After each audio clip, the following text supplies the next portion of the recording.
Good evening and welcome to the Nevis Newscast. Today is Wednesday, September 30th, 2015. I'm Donis Wilkinson Keynes. Minister of Communications and Works, the Honorable Alexis Jeffers, is happy with the progress of the construction of a cafeteria for the students of the Joycelyn Liebert Primary School.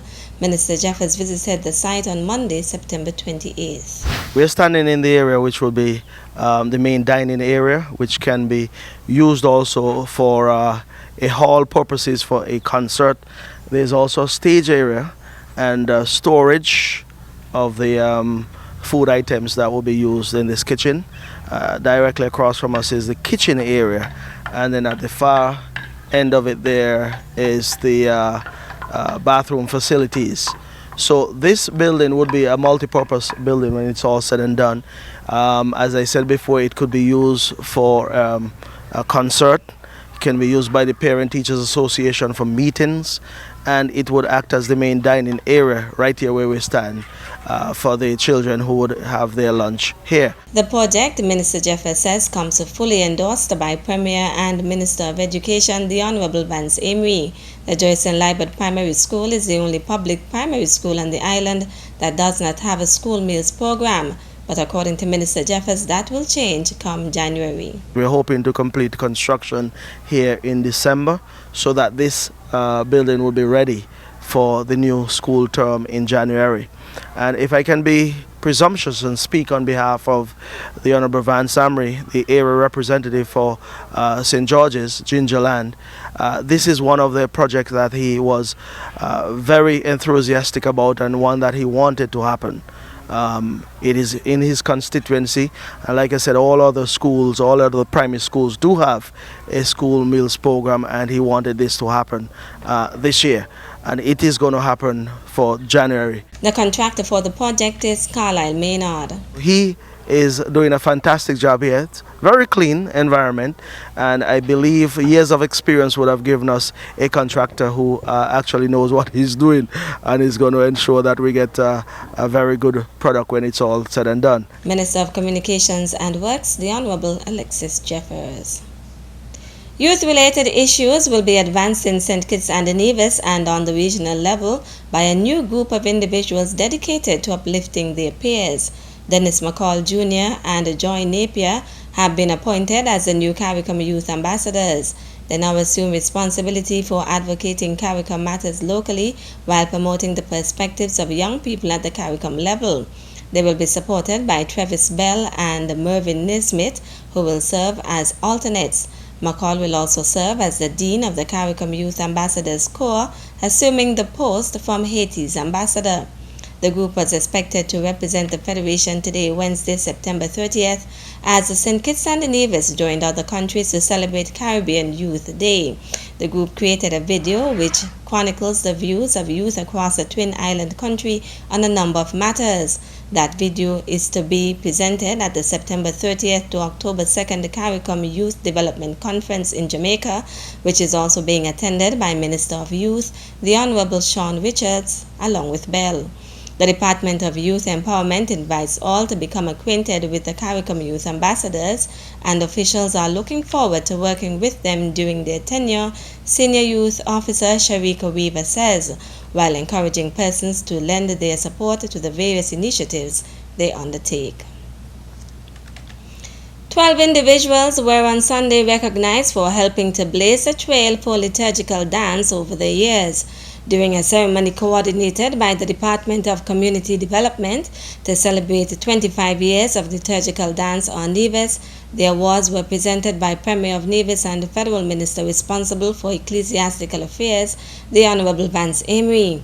Awards went to Tamisa Lestrade, founder of the Shekinah Dance Theatre, Dillian Bartlett, also of the Shekinah Dance Theatre, Iversia Brown of the Gingerland Wesleyan Holiness Church, Deslyn Williams Johnson of the Charlestown Methodist Church, Calatia Jeffers Lake of Faith in Christ Ministries, Patricia Descent for putting on the first liturgical dance production, Christian Matthew, Ruth Morton of the Eden Bound Church of God, Eureka Sutton of the Gingerland Methodist Church's Sacred Arts Ministry, Jakita Thomas of the Bath New Testament Church of God, Clishawn Wilson of United Boys, and Janet Nisbet Maloney. And I was made to understand that the person responsible for bringing this form of dance to Nevis 25 years ago is the one who now heads the Department of Community Development, Mrs. Janet Nisbet Maloney. And so, at this point in time, I wish to use the opportunity again to applaud her for basically this dance revolution, this cultural revolution. Put your hands together, please, for Mrs. Janet Nisbet Maloney. Permanent Secretary Keith Glasgow speaking on behalf of the Ministry of Social Development. He also used the opportunity to thank those who made the event possible. 25 years ago, when praise dancing was introduced to Nevis, many questioned the appropriateness of sacred dance for liturgical use. Some even viewed worshiping and glorifying God in dance as the work of the devil. Like everything else, there is always resistance to change. However, over time, there has been increasing acceptance of liturgical dance throughout the Nevisian society. And now we are here today. 25 years later, there is virtually total acceptance. The ceremony, held under the theme Glorifying God Through Dance, also paid tribute to the Jessop's New Testament Church of God, which was credited for the first liturgical dance presentation in 1990. It also featured several other performances by various liturgical dance groups on the island. Still to come. So we are encouraging you tonight to give back to the University of the Virgin Islands. You have up until 11:59 p.m. The details after this break. I was attacked by two men at gunpoint. They took my purse and everything. Now I live in fear. Help us stop the madness. Tell 1-800-8477-TIPS. Taxes are the lifeblood of a nation. Feel good about what your tax dollars do in Nevis. As a responsible citizen, your tax dollars protect our environment. Pay your taxes on time. This message was brought to you by the Inland Revenue Department, Nevis. Be a responsible citizen. Safe sex is the best sex. No glove, no love. Protect your pleasure. Real men wear condoms. It's your favorite DJ Kevy Kev saying, don't be silly, cover your willy. Boom. This message was brought to you by the Nevis HIV/AIDS Coordinating Unit in collaboration with NTB/AIDS. Welcome back. The University of the Virgin Islands UVI graduate J.D. Keynes is reminding members of the alumni body in Nevis that today is the deadline for them to record their financial contribution to the university through its First 50 Challenge. According to Keynes, for the past 3 years, UVI has been involved in the initiative, which concludes today, September 30th. What we're basically trying to prove is that we have at least 50% of our alumni giving back to the institution. Now, this is the final year of collection, and we want all of our alumni to be given back. We want to surpass the 50% mark. And so for the past few weeks, we've been reaching out to members of the alumni body in hopes that they can donate to the university. And specifically, I have been calling members of the alumni body in Nevis, asking that you be part of this initiative. Keynes says donations of any amount are welcome and appreciated. She explained the benefits. By you giving back to the institution on an annual basis, you would be able to make life easier for your children, your grandchildren, your nieces, your nephews, whomever.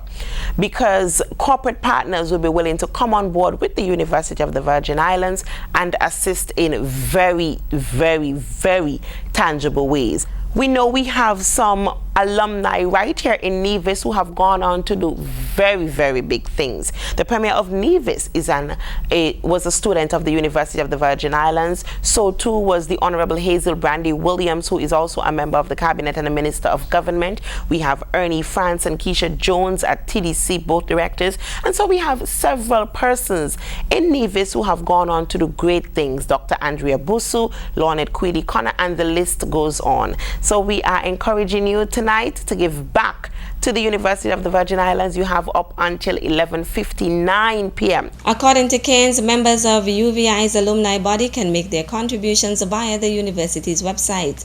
That's www.uvi.edu. Click on alumni and donate, and then you'll be able to just place your donation. Persons who encounter difficulty using the website can call J.D. Keynes at 663-4423. The 8th annual Pink Lily Cancer Care Walkathon took place on Saturday, September 26th, and was this year held under the theme Penny for Your Thoughts. Founder, Executive Director, and Awareness Coordinator Lee Paris Cambridge says the walkers enjoyed the new route from the Brown Hill bus stop, passing through the village, exiting onto the Long Point Road, then taking the Stuart Williams Drive, then the Island Main Road to Pinnis Beach.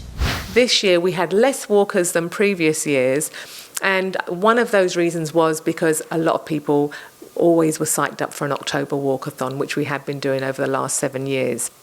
In fact, we've had 8 walkathons, and they've all been in, one's been in February and the rest have been in October. And so a lot of people were looking forward to the October. They kind of planned it in their minds for October. According to Cambridge, there were approximately 179 walkers, 129 of them registered.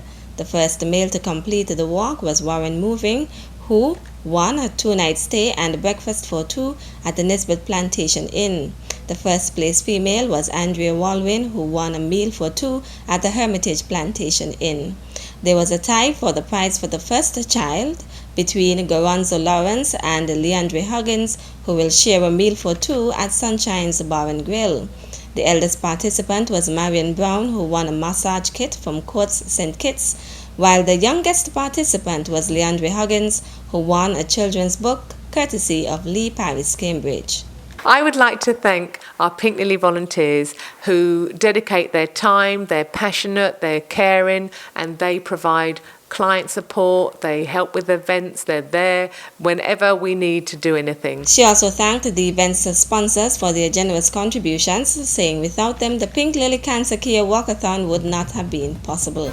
That's it for this evening's edition of the Nevis Newscast. I'm Donis Wilkinson Keynes. Thank you for viewing.